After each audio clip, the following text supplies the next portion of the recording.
Pero todo lo que es anatomía sí les quedó claro, ¿verdad?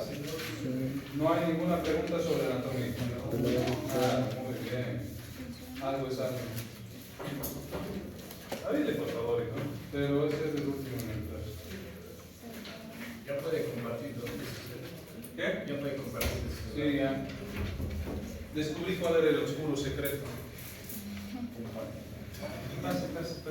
¿Por qué tan tarde? ¿Por qué les gusta llegar tarde? Piensan que es elegante llegar tarde. Llegamos elegantemente tarde.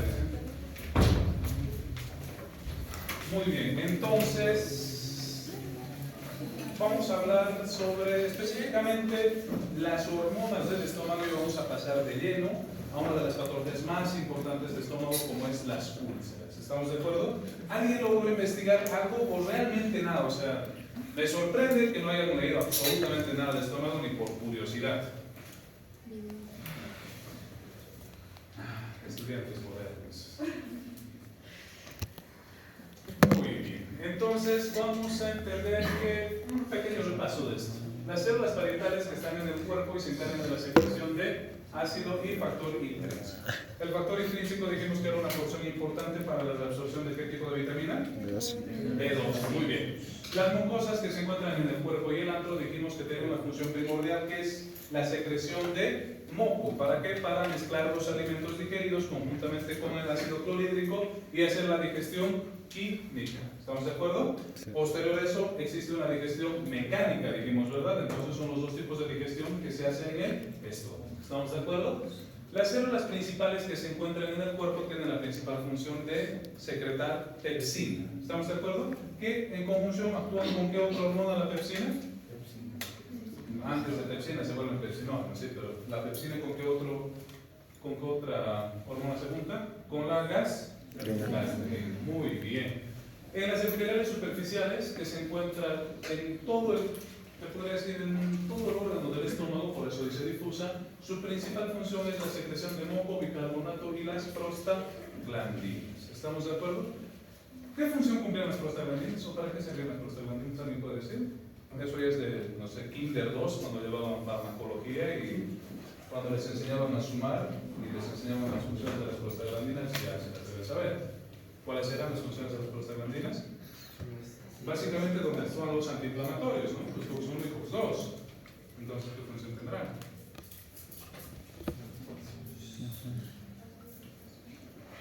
Ay, Dios mío. Bueno, lo averiguarán. ¿Y la histamina? ¿Qué función cumple la histamina, dijimos? ¿Alergia? O sea, ¿la histamina causa alergia? ¿En serio? ¿Vasoconstricción? Muy bien, al menos eso. ¿Y quiénes principalmente generan la histamina? Los mastocitos, una de las células principalmente que generan liberación de histamina. ¿Qué hace? ¿Qué genera? ¿Qué? Vasoconstricción, ¿no? Vasodilatación. ¿Para qué? Para generar la diapéresis y ¿qué más? La migración de los polimorfonucleares hacia el sitio de la inflamación. Y en este caso el estómago, ¿para qué servirá? Pueden abrir las ventanas, por favor. Abrile, por favor, hijo, y dile que... Sí. Creo que no.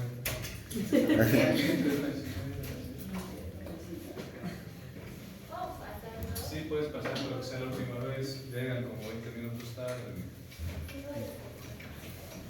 ¿Hay alguien más? Creo que no, ahora sí no entro.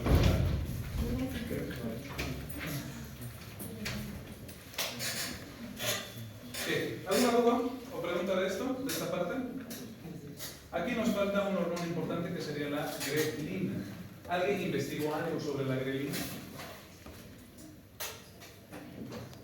¿Alguien les recuerda algo sobre la grelina o esta primera vez que escuchan sobre este nombre de grelina como tal? ¿Qué? ¿La? Muy bien, la que genera apetito. Por lo regular está en el cuerpo del estómago y se considera una hormona que, en términos médicos, ¿qué sería generar apetito? Si anorexia es el término que se usa para disminuir el apetito o las sensaciones o la disminución del apetito en el paciente? ¿Ah? Aniorexia, muy bien, ese es el término que se usa. A mayor concentración de grelina, mayor hambre siente el paciente. A menor concentración de grelina, disminuye su ansiedad por comer.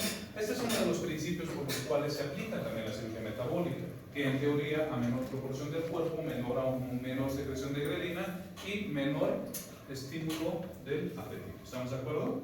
Conjuntamente con esa tenemos una más, que es la somatostatina, que dijimos que se secreta en las células del estómago. ¿Y cuál era la función importante de la somatostatina? Habíamos comentado anteriormente, creo que ya como 2 o 3 clases.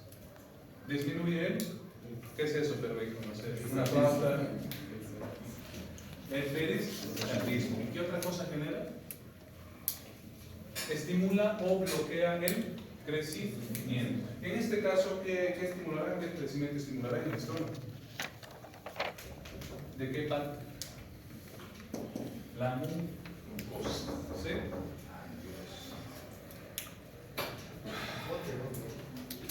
Ya. Entonces, ¿alguna parte que les quede dudas al respecto sobre esto del estómago, las hormonas que secreta y las funciones que tiene? Ninguna, ¿verdad? Bueno, entonces podríamos determinar que todo este conjunto neurohormonal del estómago, las principales funciones que tiene son: 1, la digestión química y mecánica de los alimentos. Posterior a eso, con sus diferentes esfínteres, lo que hace es dosificar el paso de alimentos hacia el duodeno, con posterior retroalimentación o un feedback hormonal. ¿Para qué? Para 1, aumentar o disminuir el apetito.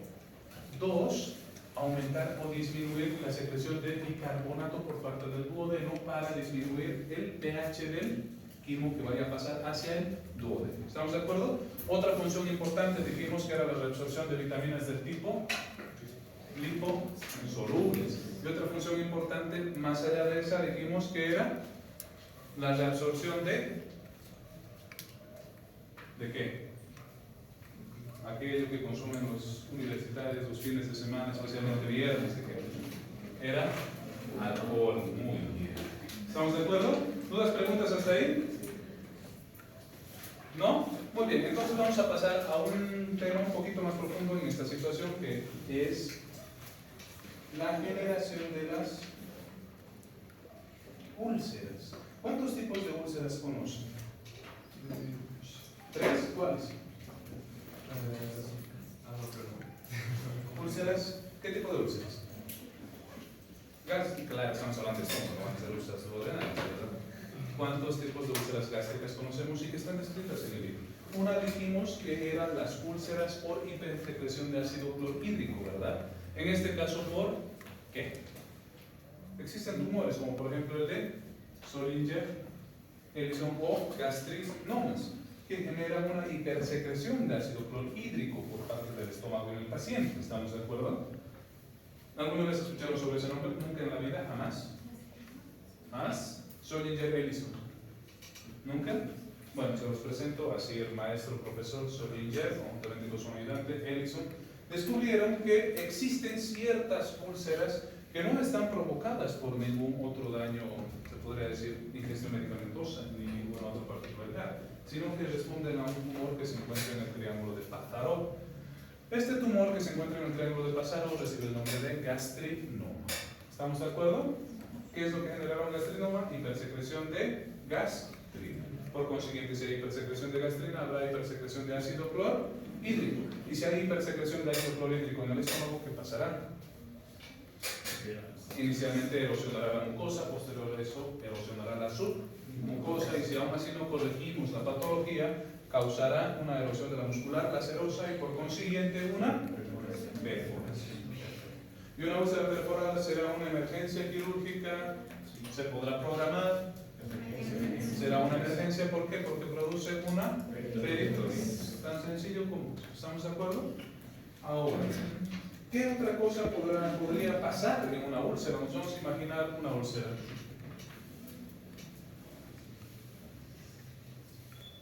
Vamos a imaginarnos que es una úlcera de tipo 4 de Johnson. Vamos a hablar de eso un poquito más serio. Entonces está en la unión gastroesofágica. Este tipo de úlceras, por lo regular, es independiente, pero digamos que es secundario a un gastritis, no. ¿Estamos de acuerdo? Dijimos que en la primera parte de la erosión va a generar una ¿qué? Una erosión de la mucosa. Ahora, digamos que no se le hizo tratamiento, va a erosionar la submucosa. En este lapso de la submucosa sangrará. ¿La submucosa llevará irrigación? ¿O será la muscular o más bien será la sedosa? Sí. O de plano no lleva por ahí, todo está por fuera. La submucosa tiene una lámina basal vascularizada. En realidad, la submucosa es la que principalmente lleva sangre o la irrigación hacia todo el estómago y en realidad hacia todo el tubo digestivo.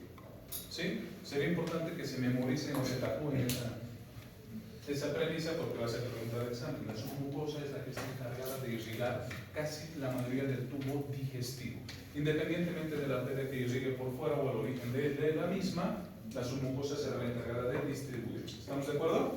Muy bien. Entonces, este nivel, una vez que llega a la submucosa, ¿qué pasará? Empieza a sangrar, ¿verdad? Y si empieza a sangrar, ¿qué yo le podría hacer? Electrocauterización. No es mala respuesta, pero un poquito más específica, ¿qué podríamos hacer?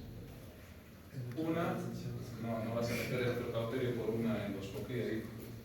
Si tú le hicieras una cirugía y la abrieras, sí vas a poder hacerlo, pero electrocauterio o cauterización se determina de acuerdo con qué. ¿Con qué le podrías hacer cauterización?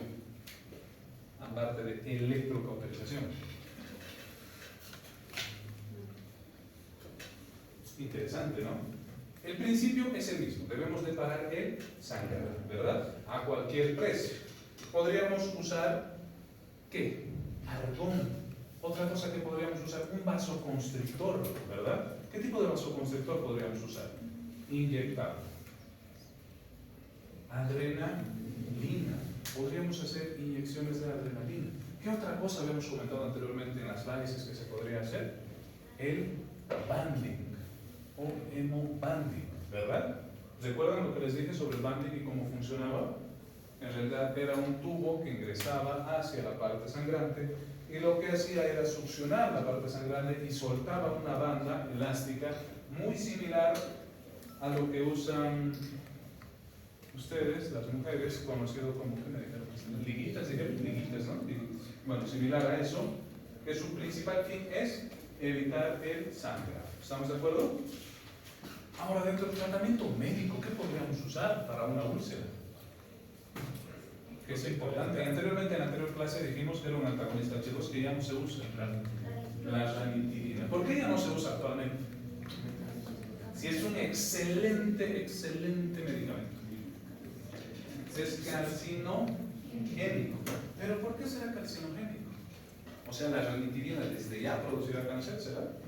No, en realidad no. La FDA ha descubierto que actualmente en la producción de ranitidina, que los principales productores que son de medicamentos, los hindús, parte de los tailandeses y demás, conjuntamente con las marcas que vienen con Pago, GMP y demás, pero se ha descubierto que tienen trazas carcinogénicas, pero en realidad la molécula original de la ranitidina no es que genere cáncer como tal, más bien sobre su producción. ¿Estamos de acuerdo? Entonces, ¿qué otra cosa podríamos usar? ¿Qué otro antagonista H2 conocemos?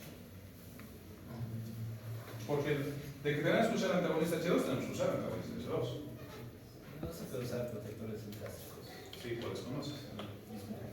Bismuto, no. Sucralfato, sí, tal vez, pero no es el tratamiento de inyección, de elección. ¿Qué es lo que hace el sucralfato? Una capa, en teoría, protectora. Lo que hace en realidad es adherirse a la mucosa.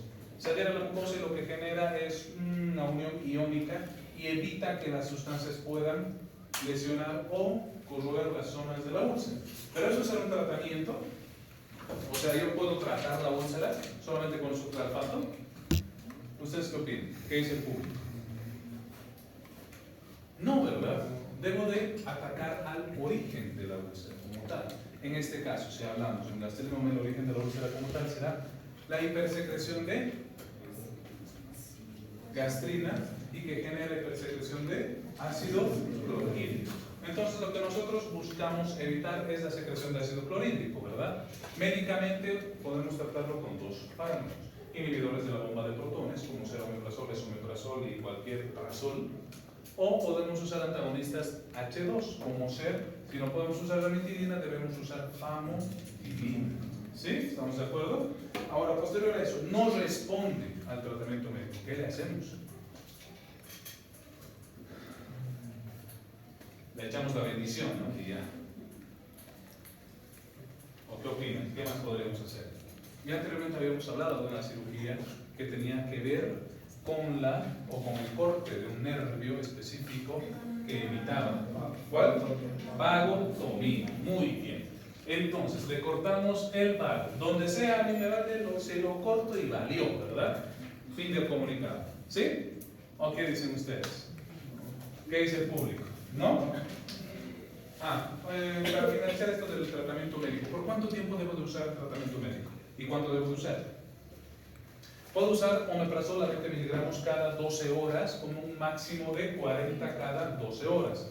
Famotidina o ranitidina, ¿a razón de cuánto puedo usar?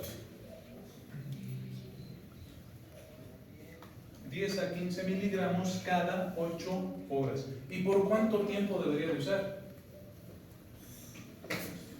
Esa es una pregunta interesante. 7 días, o sea, como antibiótico, toma tus 7 días, ¿sí? 3 meses y o 90 días. ¿Estamos de acuerdo? Hay pacientes en los cuales se debe de usar omeprazol casi por toda su vida. O bueno, por lo que le dure la vida. Como en qué casos, por ejemplo. Un gastrinoma que no puede ser resecado quirúrgicamente va a tener que indudable e innegablemente consumir inhibidores de la bomba de protones en lo que le reste su vida. ¿Sí? ¿Estamos de acuerdo? ¿Dudas o preguntas están para el manejo médico? ¿Ninguno? Entramos al manejo quirúrgico. Dentro del manejo quirúrgico, la principal cirugía que se hace para evitar la hipersecreción de ácido clorhídrico es la vagotomía. Dentro de la vagotomía existen dos variantes que son las más importantes: la vagotomía troncular completa y la vagotomía selectiva. ¿Estamos de acuerdo? La vagotomía troncular completa genera un corte a más o menos 5 centímetros de la unión gastroesofágica y hace un corte completo con ligadura total del vago. ¿Estamos de acuerdo? ¿Pero qué complicaciones traerá? ¿Qué complicaciones traerá que yo le corte todo el vago? Falta de contracción Principalmente. del esfínter gastroesofágico. Del esfínter gastroesofágico. Perfecto. Y si no existe ese movimiento, ¿qué pasará con eso? Reflujo gastroesofágico. Muy bien. ¿Qué otra cosa inerva dijimos y que nace a partir del plexo que inerva el estómago? El nervio. ¿Qué otro nervio? Dijimos que hay que hacer una colecistectomía, ¿verdad? Una vez que se hace una vagotomía troncular. ¿Por qué dijimos? Porque este plexo da una rama hacia la vesícula biliar, que es la encargada de qué? ¿De qué está encargada la vesícula biliar? ¿De qué? Almacenar la bilis para que en un momento de la digestión pueda liberarse. Y si no está inervada la vesícula biliar, ¿qué pasará? Existe una atonía vesicular. Y si existe una atonía vesicular, ¿qué pasará? Bueno, se los voy adelantando. Cuando vayamos hablando de vesícula, lo vamos a hablar más a fondo. Pero si la vesícula no se contrae, no vacía su contenido, va a generar una colelitiasis. ¿Ya? Váyanse imaginando esa situación. Pero necesitamos hacer una colecistectomía si yo le hago una vagotomía troncular. ¿Qué otra cosa podría hacer, le dijimos? Una vagotomía supraselectiva. ¿Y cómo funcionará eso? Ahora vamos a dibujar este mismo esquema en el cual el vago baja y libera sus diferentes ramificaciones. ¿Estamos de acuerdo? Este va a ser el latarjet. Entonces, este nervio de latarjet, ¿por qué dijimos que era importante?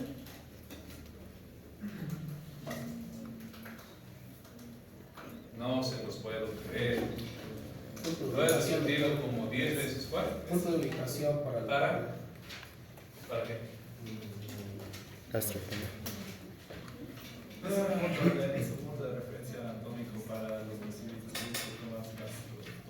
Gastrectomía. Muy bien. Es un punto de referencia anatómico para hacer una gastrectomía subtotal. Perfecto. ¿También nos servirá para hacer la vagotomía selectiva? Sí, claro que sí. ¿Y en qué consistirá una vagotomía selectiva? No cortarle todo el tronco como tal, evitar lo que dijo su compañero y llegar simplemente hasta la unión antes de. ¿Sí? ¿Cómo hago esto? Es una pregunta interesante. Pero vamos a verla. ¿Dónde está la semana? Aquí. ¿Qué dijimos que era esto? El epiplón menor. Muy bien. Entonces yo voy a hacer un corte desde el inicio hasta el medio de la tráchea y por consiguiente la inervación se mantendrá en el anteojo. ¿Sí? ¿Estamos de acuerdo? Esa es una vagotomía selectiva. Facilísima la idea, ¿verdad? ¿O no? Pienso que sí, les quedó claro. ¿Alguna duda o pregunta hasta ahí? ¿Con qué puedo hacerlo? Múltiples de técnicas. Pero eso es lo que conlleva una vagotomía selectiva. ¿Estamos de acuerdo? ¿Dudas, preguntas? ¿Tratamiento médico les quedó clarísimo? ¿Tratamiento quirúrgico les quedó clarísimo? ¿Estamos de acuerdo? Muy bien. Ahora vamos a hablar sobre un germen específicamente. Bueno, eso es más de gasto, pero vamos a hablar un poquito menos de forma superficial. ¿Cuál es la bacteria que dijimos que producía un tipo de CA dentro del estómago? El Helicobacter pylori. ¿Y cuál será el tratamiento del Helicobacter pylori?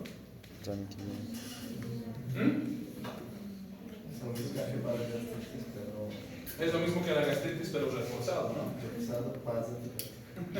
¿Y qué antibiótico será? La eritromicina es uno, amoxicilina es el otro. Muy bien. Entonces podríamos decir que es omeprazol. ¿A cuánto dijimos? La eritromicina y amoxicilina. Omeprazol, ¿a qué dosis daríamos? ¿Qué dosis daríamos? 20 miligramos cada 12 horas. Muy bien. La eritromicina, ¿cuánto daremos? 500 miligramos cada cuántas horas? Cada 8, ¿no? ¿Sí? Sí, ¿no? ¿Qué dice el público? Cada 12 horas. Amoxicilina, ¿cuánto daremos? 1 gramo cada 6, ¿no? Totales de bajada. Cada 12, le toca cada 8, cada 6. ¿Ustedes qué opinan? ¿Cada cuánto?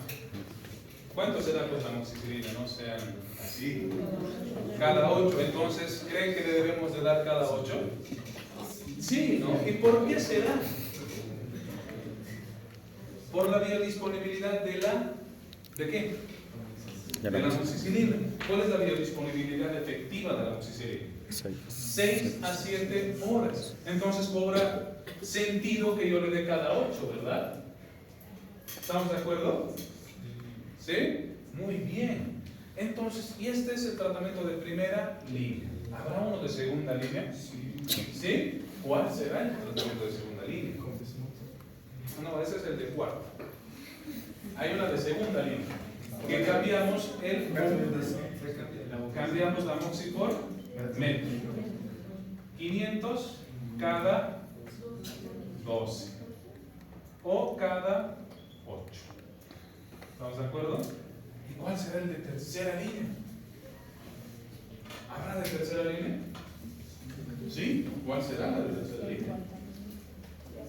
Levofloxacino. ¿Cuánto de levofloxacino?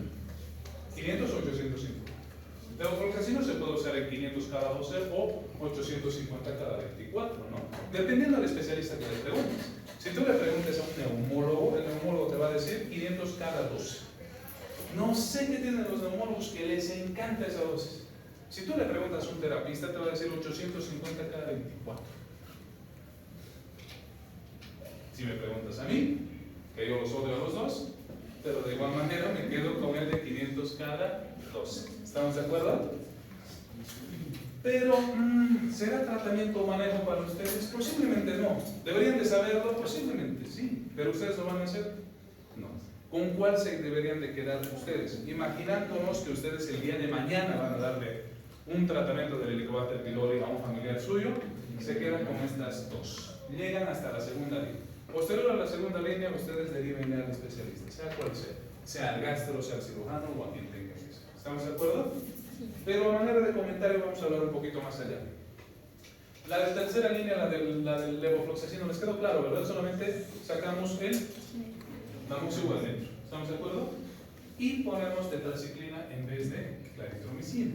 ¿Cuánto? 500 cada 6. ¿Sí? La dosis que hablaba su compañero, la de bismuto, que es la de cuarta línea, usamos omeprazol o bismuto, pero añadimos algo más.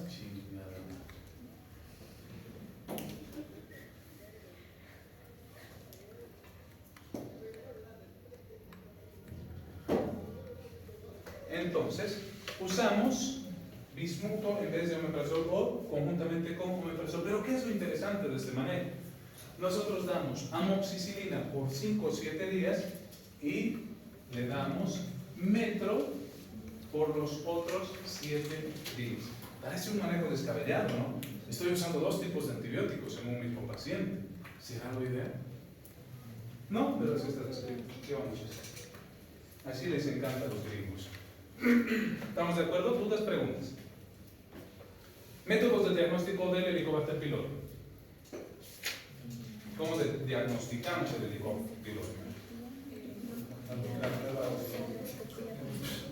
¿Cuál? A ver, ¿cuál es ese? Soplo. Endoscopia más biopsia es una muy buena. ¿Otras? Lo que dice su compañera y sopla, como cuando la policía te llama a soplar, se llama test de ureasa, que se puede hacer en el test de aliento de ureasa o se puede hacer en las heces fecales. Otra prueba también es la de ELISA, que es la en sangre. ¿Estamos de acuerdo? Y la más efectiva, la más eficiente es la endoscopia más toma de biopsia. ¿Estamos de acuerdo?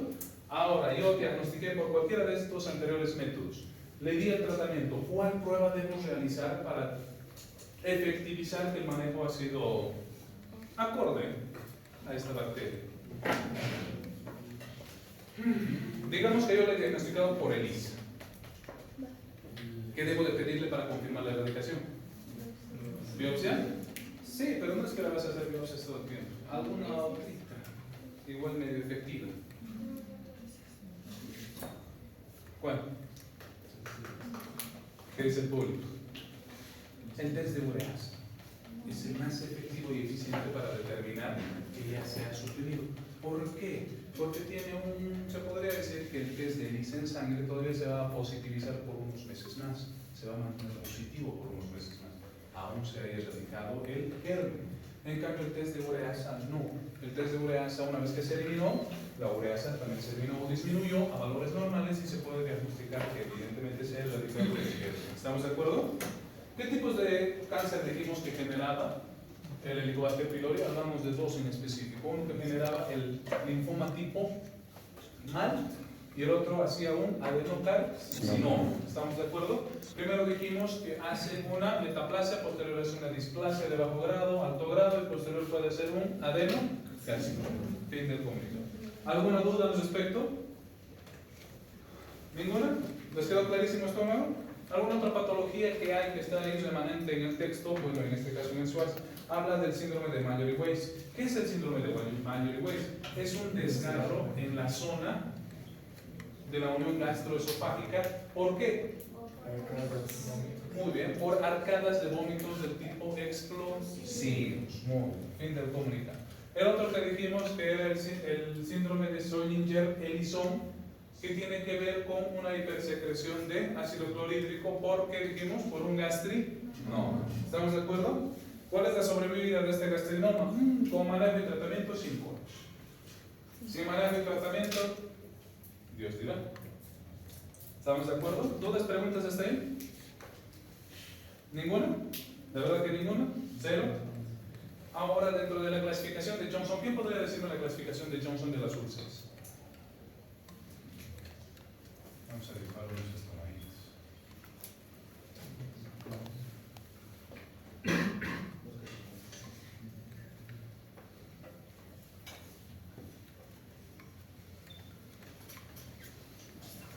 ¿Qué dice el público? ¿Qué es la clasificación de Jones?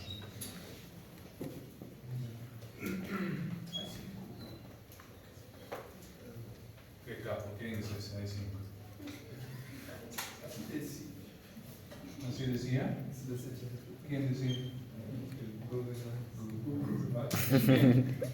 ¿El Google Maps? ¿Qué? Pero sí lo Bolivia. ¿Ese hicieron boliviano? Hay 5 tipos de clasificaciones, ¿verdad? ¿A cuál corresponderá este? Que está en el cuerpo y en la curvatura menor. ¿Grado? 1. Muy bien, con Google todo se puede, ¿verdad? Pero al menos en repetición aprenderán. Está muy bien, no es malo buscar la información, pero lo vamos a ir repitiendo y van a ir aprendiendo. Está bien. La de grado 2, ¿cuál será? ¿Dónde? Duoden. En el antro y en duodeno. ¿Y la de grado 3 cuál será? Prepilórico. La de grado 5 será en la unión gastroesofágica. Y la de grado 5, que principalmente corresponde a la administración de aires, en este caso, al ácido acetil salicílico, será en cualquier parte del cuerpo del estómago. ¿Estamos de acuerdo? ¿Dudas, preguntas? ¿Por qué será importante esta clasificación de Johnson? Meramente quirúrgico. ¿Por qué? Porque en el momento en el que yo entre a operar una úlcera, tendré que describir en el protocolo dónde es que se encontrará. ¿Sí? Para ustedes, que ustedes lo máximo que necesitan saber es cómo diagnosticar una úlcera, cuáles son las principales complicaciones, con que ustedes sepan que existe una clasificación que demuestra en qué parte están, más que suficiente. ¿Estamos de acuerdo? Pero para fines académicos sí lo deben de conocer. ¿Sí? ¿Dudas, preguntas? ¿Hasta ahí? Ahora, ya entrando al duodeno, haciendo el puente hacia el duodeno, porque aquí tenemos una úlcera duodenal, ¿verdad? ¿Por qué se generarán las úlceras duodenales? ¿Cuál será el origen de esa úlcera duodenal? Por la debilidad del esfínter gastroduodenal. No. ¿Y qué se llama ese esfínter, digamos?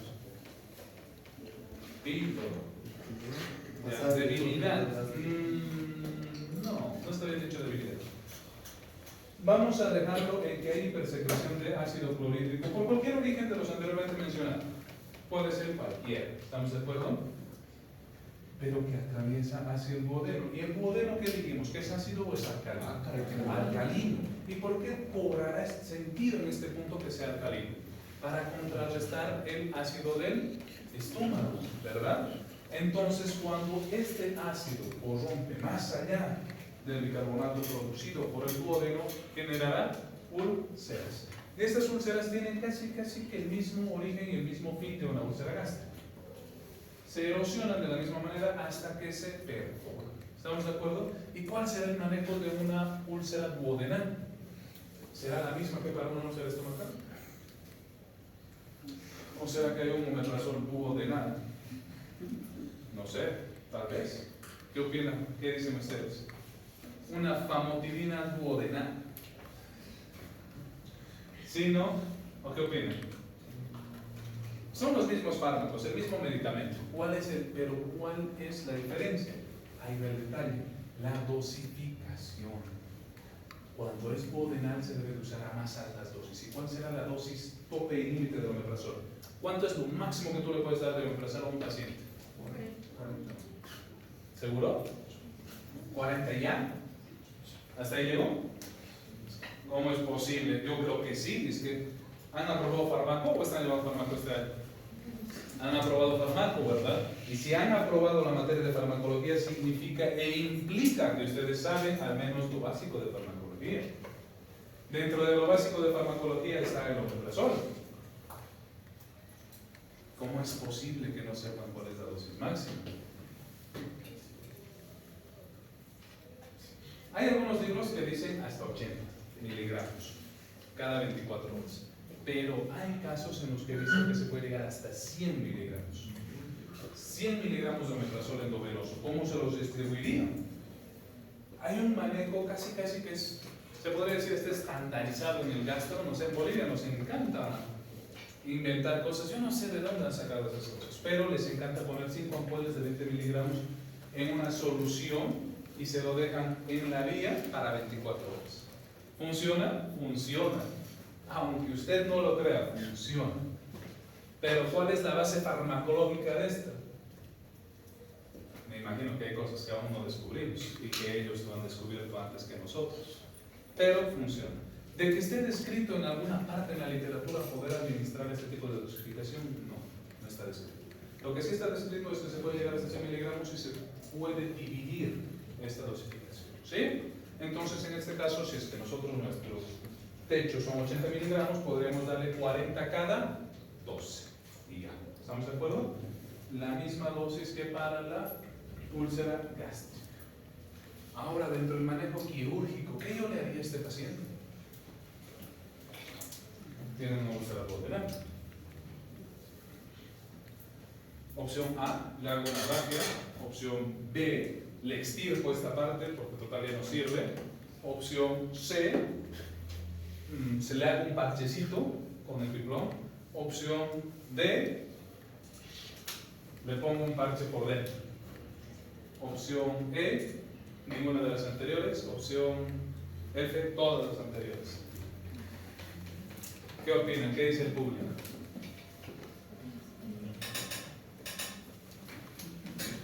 Sabrá Dios, dicen.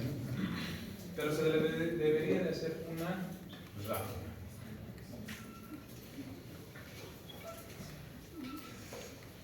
Ahora, ¿qué punto yo haré si tiene una úlcera? ¿Cómo se lo cierro? Chan, chan, chan, chan. Hay un punto conocido como con el mayo. Y hay otro punto conocido como dona. No, error. No, error. Lember. Y hay un puntito más. Pero con que se acuerden dos está bien. Se puede hacer cualquiera de esos dos puntos, ya sea laparoscópico o ya sea abierto. Y ya. Pero puede ser la complicación o la principal complicación. Porque si me falla esta rafia, yo tengo que cerrar el duodeno y hacerle, ¿qué dijimos? Una BIL. ¿Qué es lo que dijimos que se hace en los pacientes? Que se hace gastrectomías o tenga que ser la reconstrucción. BILROT 1 o BILROT 2 o una ¿qué? Yede Rux. ¿Sí? Si a mí me falla esta rafia, porque yo tengo una sola oportunidad, a mí me falla esta rafia y se dehiscentó y se abrió, de plano le tengo que hacer una BILROT 2, BILROT 1, BILROT 2 o Yede Rux. ¿Sí? ¿Estamos de acuerdo? Es una manera de comentario, tampoco es que les vaya a entrar en el examen, ¿no? Nombre el punto con el cual usted cerraría una rafia de duodeno si en su guardia llega un paciente con úlcera duodenal. No, tampoco. Pero sí deben de saber que se debe de hacer ¿qué? Un manejo quirúrgico, o se puede hacer un manejo médico. Eso sí lo deben de saber. ¿Estamos de acuerdo? Ahora, si en el duodeno está sangrando, no le llegó a perforar, ¿qué le haré? No le para con el manejo médico. Ya le metí omeprazol a 100 miligramos en goteo continuo, no para la cuestión. Le estoy poniendo famotidina a 10 miligramos cada 8 horas, nada. Sigue sangrando esta úlcera. ¿Qué le haré?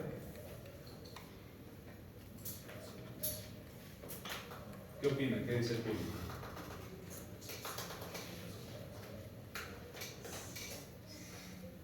Nada. Voy a hacer una cirugía y le voy a hacer. El libro dice puntos en 8, pero aquí se conocen principalmente como puntos en 1. ¿Qué se hace? Se hacen los puntos P, tratando de evitar o tratando de ocluir el vaso sanguíneo sangrante de estos vasos. ¿Sí? ¿Estamos de acuerdo? Y ya. Si no resuelve, le hacemos una reflexión. No resuelve, le hacemos una BILROT. No resuelve, alta celestial. No, entiendes. BILROT 2. No resuelve, Yede Rux. Viene Lux, no resuelve, ahí sí ya valió madres, le hacemos ¿qué? Ostomías. ¿Qué tipo de ostomías? Duodenostomía es una buena opción. Es una muy buena opción hacer una duodenostomía. ¿Por qué? Porque el tejido ya está demasiado inflamado, el periférico, y entonces ¿qué significa? Que aunque tú le hagas el mejor punto del mundo, posiblemente no pueda cerrar. ¿Sí? ¿Estamos de acuerdo? Entonces es interín. Dime. En el caso de las suturas que mencionaste, para evitar una dehiscencia, ¿puedo hacer el parche de Graham? Puedes hacer el parche de Graham en lo que tú quieras. Lo único que significa el parche de Graham es llevar un pedacito de piclón y ponerle cerca para que, en teoría, evite la dehiscencia y en teoría absorbe el líquido. Puedes ponerle parche de Graham a absolutamente lo que tú quieras. Literalmente puedes ponerle lo que tú quieras. De que funcione, ese es un veremos. ¿Sí? ¿Alguna otra duda o pregunta? ¿Nada? ¿Cero? ¿Les quedó clarísimo? ¿No? ¿Sí? En las cirugías que mencionó de Bingo 1, 2 y de Luz, creo que también mencionó anterior de Asa en Omega, que nos Asa en Omega, sí. una combinación de Bingo 2 y de Luz. Eso no se puede aplicar después si no se puede, si no se consigue con una y el. En realidad, el asa de Omega está más destinado a tratar de corregir las complicaciones pero metabólicas que genera el virus. Ahora, vamos a imaginarnos, ¿por qué es que genera complicaciones? ¿Alguien tiene papel, por favor? ¿Qué me puedo prestar? Saca tu papel de mi hijo. ¿Qué tienes en realidad?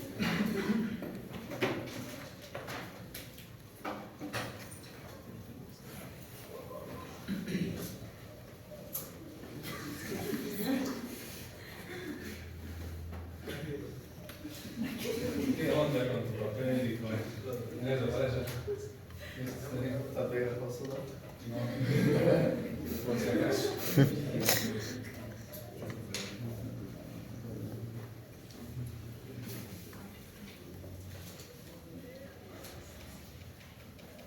Dentro de las funciones de la IL2 como tal, dijimos que como nosotros nos saltamos esta parte, el duodeno está separado y lo que nosotros ascendemos es una porción del, ¿de qué dijimos? Del die y 1, ¿verdad? Entonces, dentro de la lógica meridiana, que todo lo que tenga que secretarse en la segunda porción del duodeno, como es el jugo pancreático, como es el líquido biliar, irá por gravedad hacia abajo, ¿verdad? Y subirá, ascenderá y volverá a bajar, ¿verdad? Pero nos estamos sacando una parte importante con esto. ¿Qué? Que el estómago maneja presiones, ¿verdad? El píloro se abrirá a determinadas presiones una vez que el estómago haya hecho una digestión química y una digestión mecánica. Si yo le hago un pase directo de intestino, o digo del estómago hacia intestino, muchas cosas no completarán esta digestión, ¿verdad? Vamos a imaginarnos que este pacientito se fue a Kingdom, se comió 2 presas de pollo y se tomó su coquita. La coquita, al ser alta en carbohidratos, pasará de forma inmediata hacia el tubo digestivo, ¿verdad?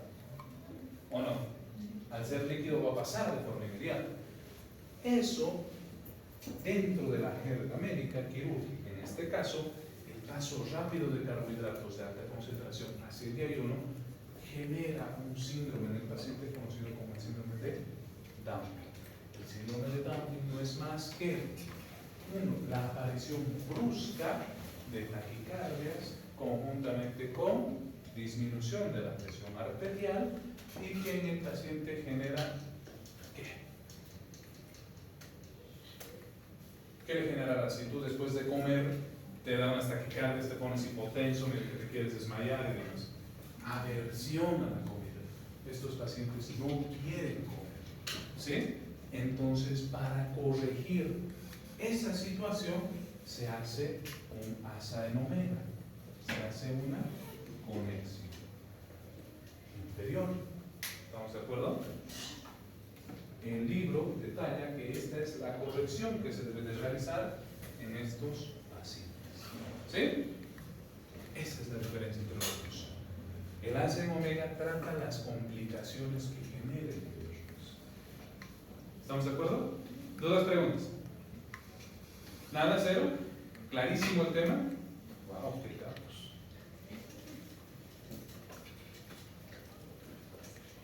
Muy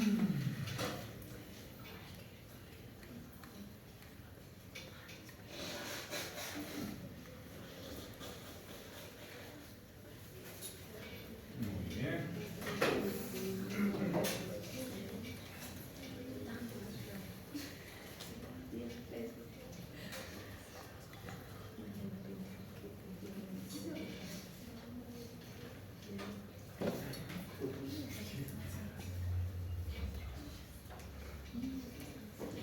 Ahora vamos a hablar sobre un órgano, estructura importantísima como es el duodeno.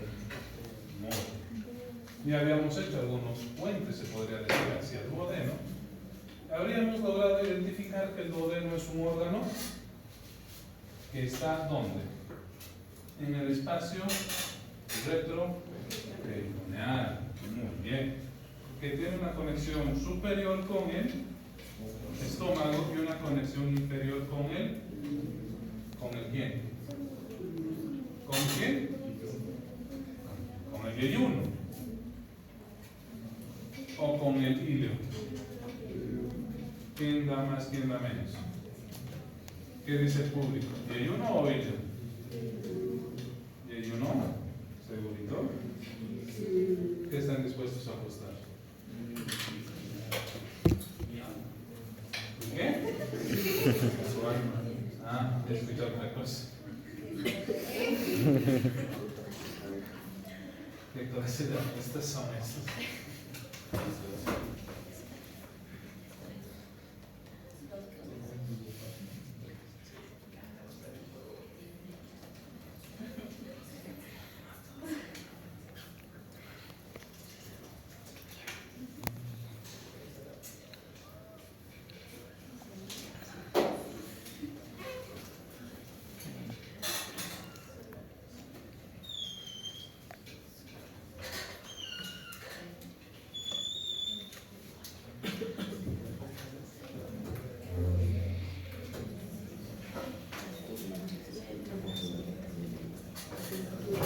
Muy bien, entonces dijimos que el duodeno es que parte del tubo digestivo y está en específicamente ¿qué zona dijimos? Retroperitoneal. Tiene anexiones con la cabeza del páncreas que descansa inmediatamente de forma anterior del duodeno. Tiene una conexión a la segunda porción del duodeno mediante el esfínter de Oddi con el conducto de ahí está escrito Wilson. Muy bien, con el conducto de Wilson. ¿Y qué otra cosa desemboca en esta segunda porción del duodeno? ¿Qué más? Bendito sea el Señor. Dijimos ya más de una vez ¿qué dos estructuras desembocan en la segunda porción del duodeno en el esfínter de Oddi? El colédoco con el conducto de Wilson. El colédoco a ¿qué cosa conduce? Bilis, muy bien, y ya está. ¿Por qué se complica tanto la vida? Conjuntamente en la ampolla de Bartolomé. ¿Estamos de acuerdo? Y ahí está desembocadora de colédoco. Yo no sé. Muy bien. Dentro de la embriología, bueno, esto por lo regular no va a entrar, pero lo que me interesa que se acuerden de esto es la fascia de Toll. ¿Dónde dijimos que está la fascia de Toll? Chan, chan, chan, chan.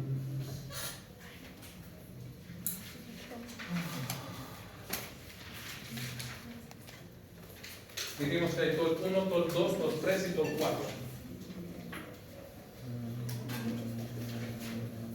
A veces pienso que hablo como merolico, repito como 10 veces y al final creo que ni les interesa, ¿no? ¿Cuáles? La fascia de TOL 1 dijimos que está en el colon. La fascia de TOL 2 estará en el colon izquierdo. La fascia de TOL 3, ¿dónde estará entonces? Anterior al páncreas. Y la TOL 4, pancreático, comúnmente conocido como el retroduodeno pancreático de Reyes. Y ya está. Y la fase de Frederick, que irá un poquito más hacia atrás, que adosará el cuerpo, pero no la cola del páncreas. ¿Sí? ¿Por qué es importante esto? Porque en realidad son las fijaciones que tiene el páncreas hacia el retroperitoneo. ¿Sí? Es lo que lo mantiene unido, fijo y sólido al páncreas. ¿Sí? ¿Estamos de acuerdo? ¿Dudas, preguntas? Entonces, dijimos que esta sería la primera porción. Esta será la segunda. Esta será la tercera. Y esta será la cuarta. Muy bien. Dentro de todas ellas, ¿por qué tomará especial relevancia todo esto? ¿Y por qué tomará relevancia? ¿A cuántos grados estará?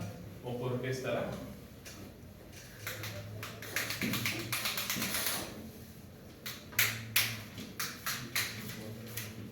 Simplemente para localización anatómica, para saber dónde estoy cortando. ¿Sí? Si yo lo veo de forma transversal y está arriba, será la primera porción.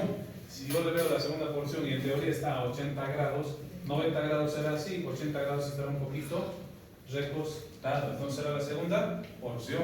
¿Y por qué será importante la segunda porción? Dijimos. Porque tienen los conductos. Ya, ok, hasta ahí. Ya, listo. La tercera porción y la cuarta porción, ¿por qué será importante? Dijimos. ¿Por la qué? Más fuerte, por más fuerte, más fuerte. Con el diayuno. Y que en realidad a partir de ahí comienza la movilidad completa del tubo digestivo, comúnmente conocida como el asa fija. ¿Sí? ¿Estamos de acuerdo? Y en esa zona será, ¿qué? El ángulo de 3 intercomunicado. Entonces, podríamos deducir que como todo el tubo digestivo, el duodeno también, para mover de menos, tendrá 4 capas. ¿Cuáles serán? ¿Una quién? Mucosa, submucosa, muscular y serosa. Todo el tubo digestivo los tiene. Dijimos por dónde discurre la irrigación sanguínea. Por la ya. Fin del comunicador. Está adosado hacia el retroperitoneo, es un órgano retroperitoneal por excelencia. ¿Sí? ¿Alguna duda o pregunta hasta ahí? Ahí se ve claramente lo que nosotros conocemos como la papila duodenal, que tiene su esfínter de oro. Hasta ahí. Hasta ahí. Pero memorícenselo hasta ahí por lo menos. ¿Sí? Ahora, dentro de la irrigación, ¿cuál será su irrigación? ¿Qué será esto? El tronco celíaco. ¿Y el tronco celíaco qué ramas tendrá? Esta, quiero que se tomen esta. ¿Que va hacia dónde? Hacia el hígado. Y de esa rama dará una rama que va a llegar al duodeno y al páncreas. Si llega al duodeno y al páncreas, ¿qué vamos a recibir? Pancreatoduodenal. Fin del comunicado, inteligentes. Y ya está. Y generará una arcada, como esta otra arteria. ¿Qué arteria será? Mesentérica superior. Ya está, listo. Con que sepan eso yo me siento tranquilo. Y si hay una arteria pancreatoduodenal, habrá una vena. ¿Qué vena habrá? Pancreatoduodenal, ¿verdad? Si hay una arteria pancreatoduodenal, habrá una vena pancreatoduodenal. ¿Y a dónde desembocará? ¿A dónde dijimos que desemboca todo lo que es del tubo digestivo? A la vena porta. Listo. Nada más. ¿Estamos de acuerdo? ¿Dudas, preguntas hasta ahí? Linfáticos. ¿Cuáles serán sus linfáticos? ¿O dónde rondarán sus linfáticos? ¿Ah?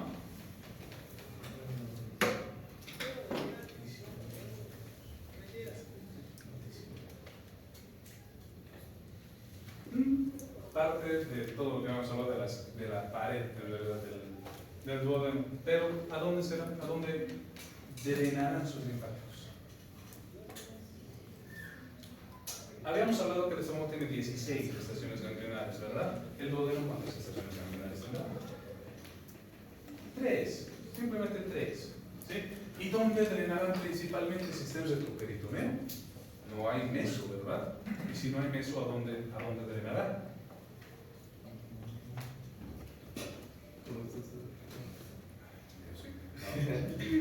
Algo más. Unas estructuras anatómicas que están paralelas, que son los grandes vasos. Hacia las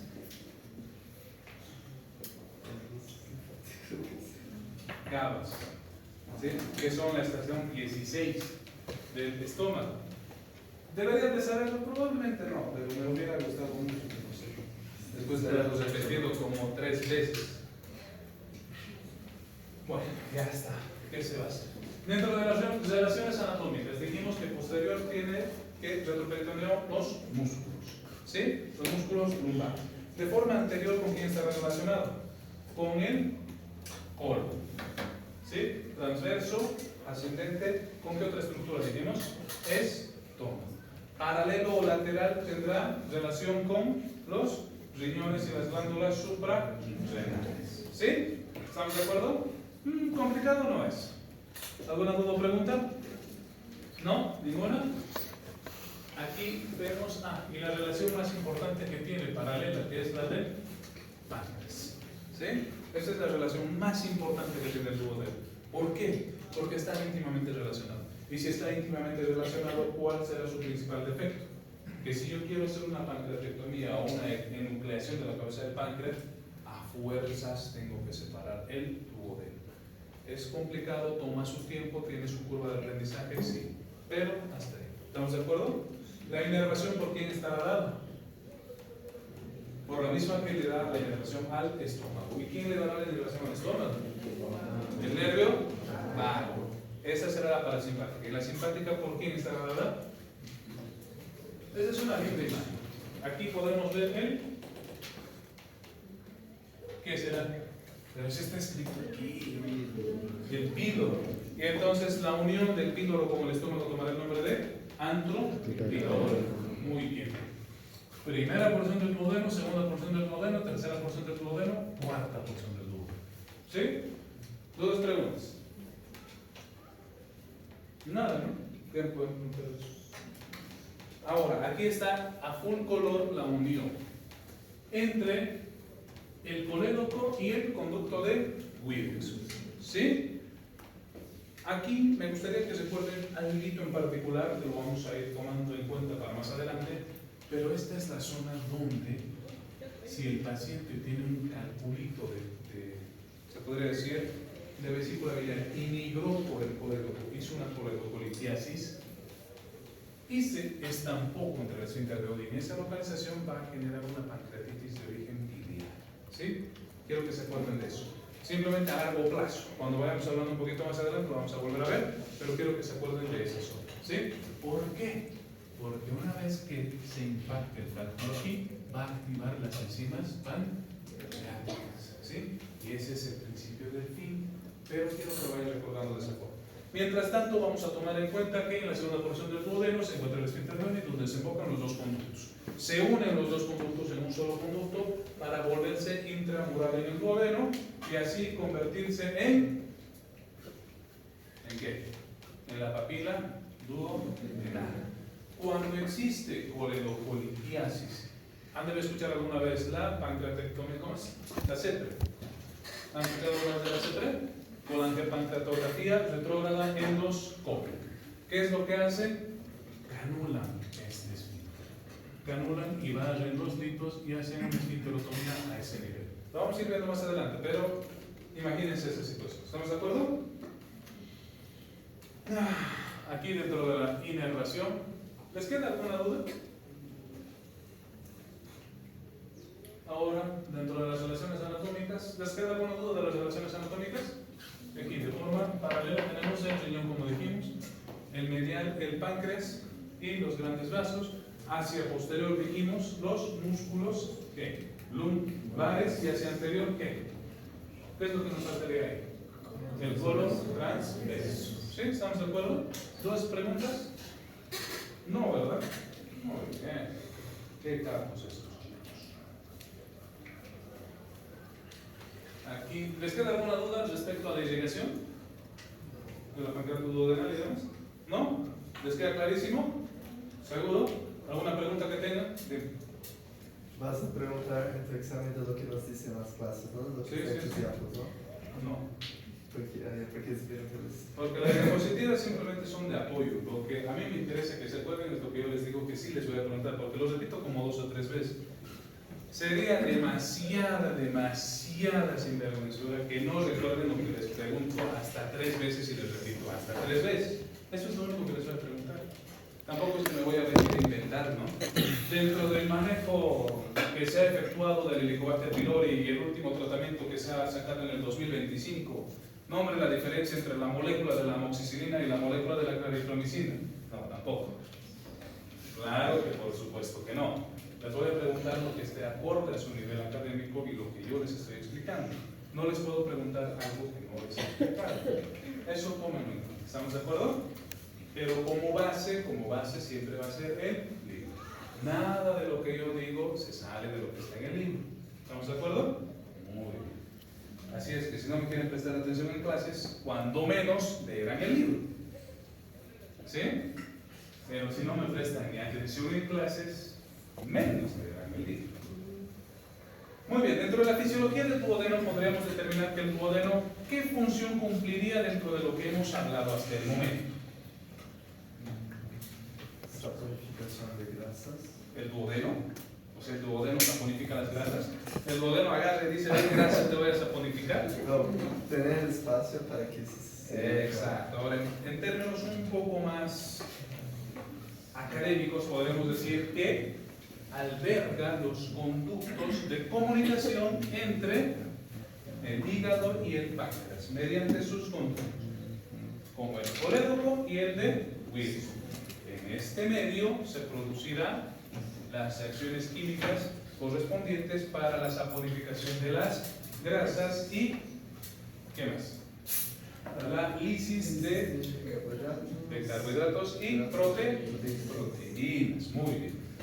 Habíamos dicho que en este caso el duodeno es alcalino porque es un mecanismo de defensa para contrarrestar el ácido del estómago, ¿verdad? Y cuando esta barrera es transgredida generaba úlceras duodenales.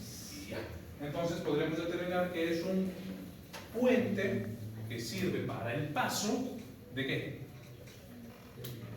De el bolo alimenticio desde el estómago hacia el hielo. En su interín cumplirá otras funciones como lo que ya habíamos dicho, la digestión química por parte de los ácidos biliares y los jugos pancreáticos. ¿Algún otro comentario que quieren agregar a esto? Se podría decir, en esta estructura se libera una hormona conocida como la colecistocinina, que tiene que ver con un feedback también en el control de la secreción de la gastrina. Y la gastrina tiene que ver con qué otra hormona, o digo, con qué otra sustancia, la segregación de ácido clorhídrico. Ya, listo, está ahí. Quiero que se aprendan eso. El moco alcalino, eso es importante, el moco alcalino. ¿Sí? ¿Alguna duda, alguna pregunta tienen? ¿Hasta qué hora pasamos clases? Ya si quieren. 45. ¿Ya es hora? ¿Cuánto falta? ¿Hasta qué hora pasamos clases? 45. 3:45. Ya 5 minutos más. Ya dice gracias, que ya nos vamos. Ya, pero vamos a hablar un poquito sobre esto, lo de que es la úlcera, ¿sí? Úlcera y terminamos. ¿Qué dijimos y cuál era el origen de la úlcera duodenal? Dos situaciones puntuales, la hipersecreción de ácido clorhídrico y la ingesta de líquidos, o sea, líquido general. No, la ingesta de ¿qué? AINES, en este caso el principal, el ácido acetil salicílico. ¿Por qué razón un paciente tendría que consumir de forma crónica ácido acetil salicílico? Dolor, uno. Otra cosa. Anticoagulación, esa es la más importante. La anticoagulación crónica es la más importante. ¿Y en qué casos se necesita anticoagulación crónica? Pacientes ¿En qué? ¿En qué? un infarto. Sí, una de las principales es por ser un infarto, pero hay otras patologías más. Arritmia, fibrilación auricular, ¿qué más? Marcapasos no necesitan una anticoagulación permanente. Síndrome antifosfolípico también necesitan anticoagulación permanente. Entonces, a estos pacientes no les puedes decir te voy a retirar el asa, ¿verdad? Porque en el momento que tú les retires el asa, se le acercará la muerte, ¿verdad? Entonces, ¿qué es lo que se hace con estos pacientes? Lo que ya anteriormente habíamos comentado. Podríamos hacer una vagotomía, ¿verdad? ¿Ahí cobraría relevancia, sí o no? ¿Verdad? En ese tipo de pacientes. Ahora, nosotros nos imaginamos una úlcera duodenal. Ya dijimos que le vamos a hacer tratamiento médico, ¿sí? Y si no funciona, ¿qué dijimos que vamos a hacer? ¿Qué? Rafia. No funciona la rafia, ¿le hacemos? Se le incendió Virrot 1. No funcionó la Virrot 1. Virrot 2. No funcionó la Virrot 2. Yede Rux. Tiene Danfin con el Yede Rux. Ni modo. Alta celestial, ¿no? Que se busca un cura. ¿Qué más vamos a hacer, verdad? No. Dijimos casa de omega. Y ya. Más allá no podemos hacer absolutamente más nada. ¿Sí? Aunque no lo crean, muchos cirujanos se rinden antes.